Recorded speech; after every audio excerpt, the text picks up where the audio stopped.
from the campus of Bowling Green State University.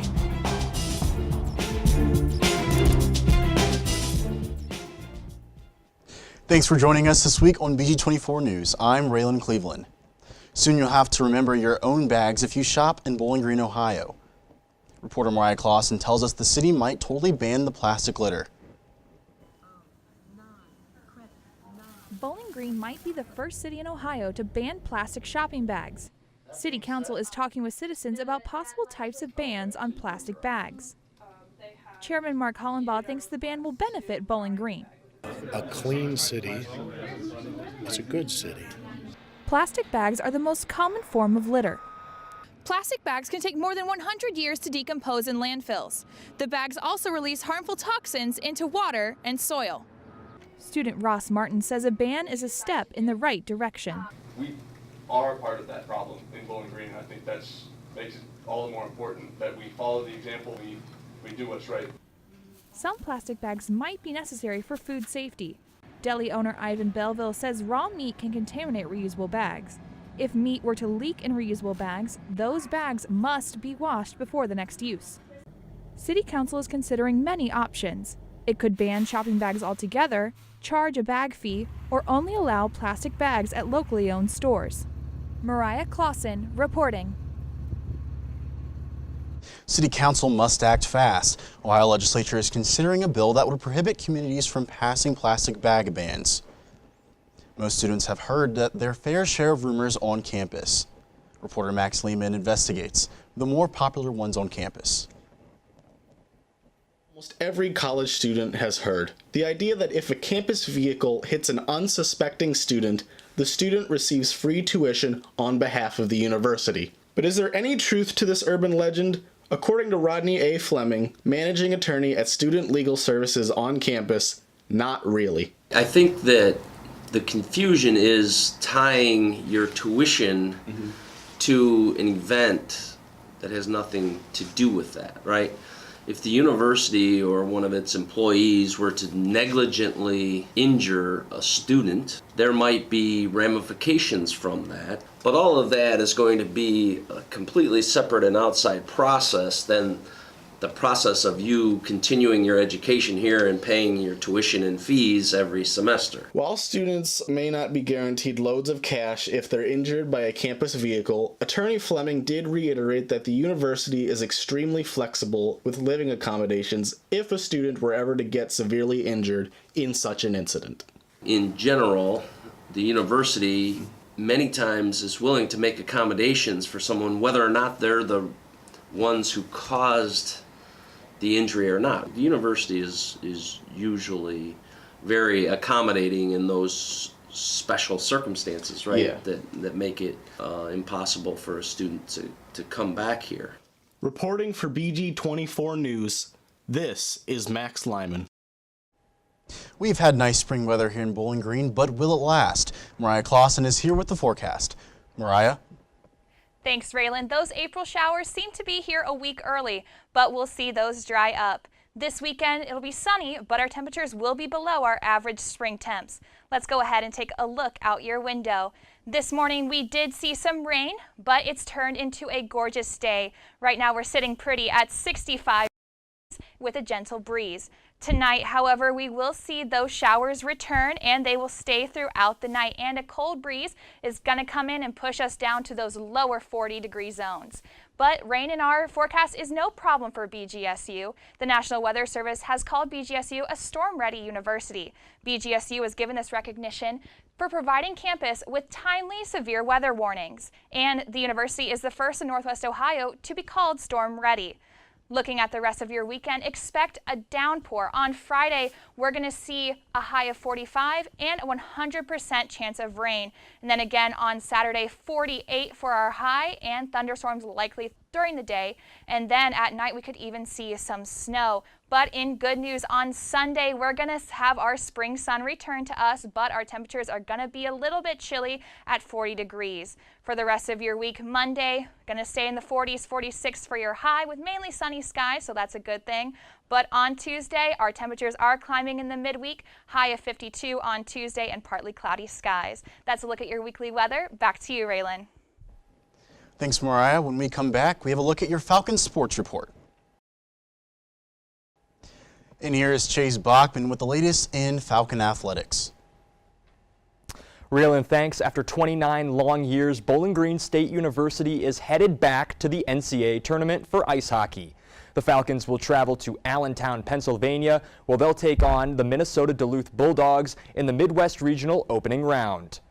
The matchup should bring back memories of old when Bowling Green defeated Duluth 5-4 in quadruple overtime in 1984 to win their first and only national championship in program history. Things have changed since then. BG is still looking for a conference championship, with the latest try failing at the hands of Minnesota State in overtime after giving up a 2-0 lead with only a minute left in regulation. The Bulldogs in Minnesota are coming off their second NCHC championship.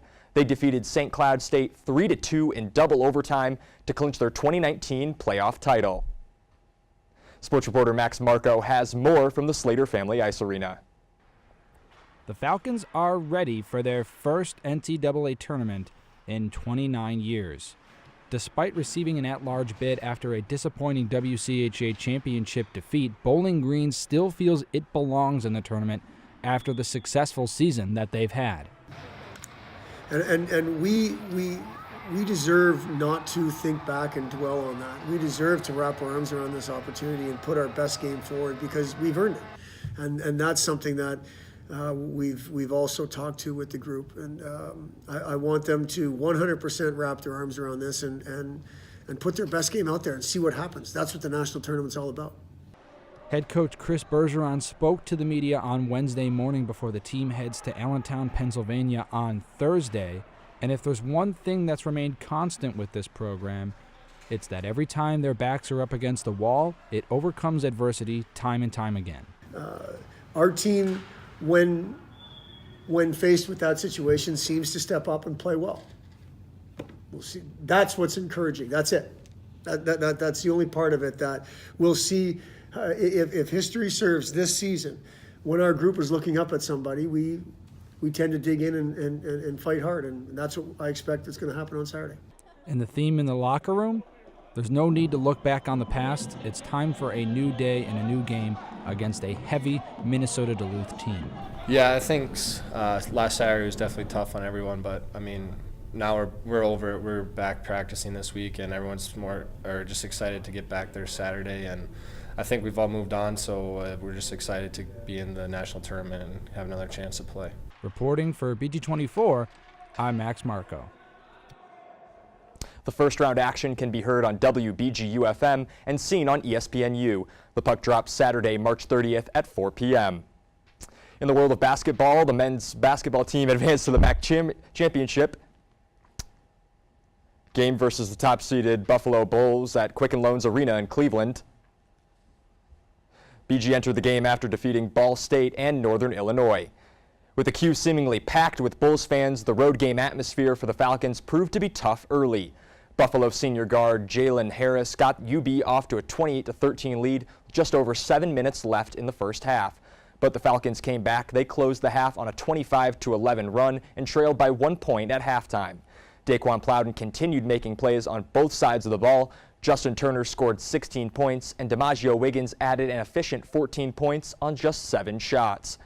BG took the lead, but the Bulls fought back. After 6 lead changes in the second half, the Falcons cut Buffalo's lead to 3 with 4 minutes remaining, but Buffalo got hot and went on a run to end the game.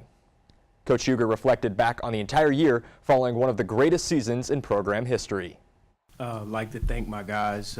They fought extremely hard. It was a tough game, hard-fought game. We battled, and Buffalo was the better team tonight. They played extremely well. They're the champs for a reason, and we'll be back. I think we will be one of the teams that they will remember. Just from what we've done, the things that we were able to accomplish, the home record and sellout crowds and different things, and being able to beat a 18th ranked Buffalo team at home. So I think a lot of fans will definitely remember that. We came up short today. We would have really been remembered if we would have won tonight. So, it is what it is. And that's the latest in BG Athletics. For more highlights, interviews, and stories, you can watch the Falcon Sports Report every week on YouTube at BG Falcon Media and on Twitter at BG24 TV. Thanks, Chase. Last week was spring break and many students used the time to relax or work.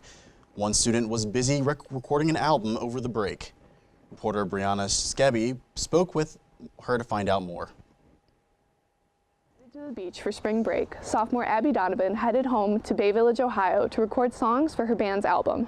Abby is the frontwoman of the Hot Mess Express, an independent band based in Bowling Green. It's me, Brendan, Carson, and David. I do vocals and I write a lot of the lyrics and I do the melodies sometimes, most of the time. And then Brendan does the drums, Carson plays the guitar and does a lot of the awesome, incredible guitar riffs that we have. And then David does bass tracks and has done the mixing for some of them, but Brendan is currently doing the mixing for an EP that we're working on. Our sound is probably, I don't know, I think alternative indie is probably the closest way to define it, the closest genre that we fit into. In addition to writing songs, recording vocals, and testing out guitar riffs, Abby is studying event management and marketing at BGSU.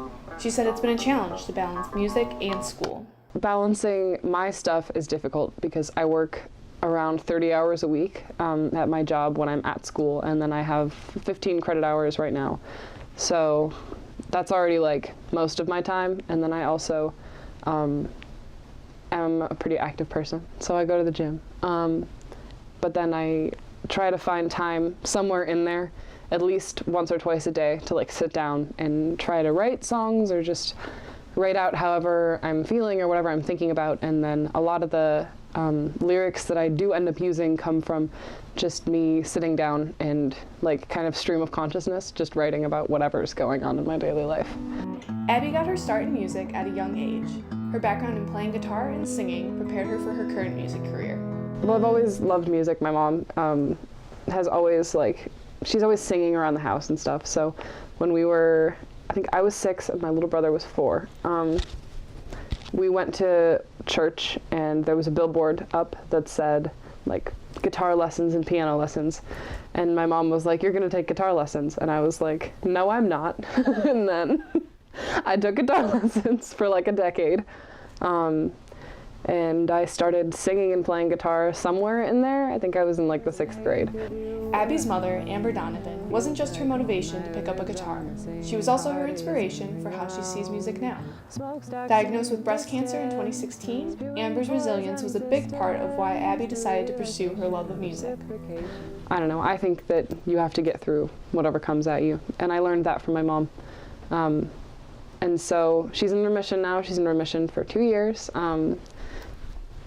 Totally healthy, doing great, but it changed a lot of the ways that I interacted with the world around me, and it changed the way that I thought about music and about what I was going to do with music. While overcoming adversity at home and balancing her work at school, Abby and the Hot Mess Express are turning messes into music. The band's EP is expected to be released at the end of March. In the meantime, you can listen to their singles on Spotify, Apple Music, and more. Reporting for BG24 News, I'm Brianna Skebby. That's all we have for tonight. Thanks for joining us this week on BG24 News. For today's stories and more, follow us on social media and make sure to visit bgfalconmedia.com for all your campus and community news. Good night.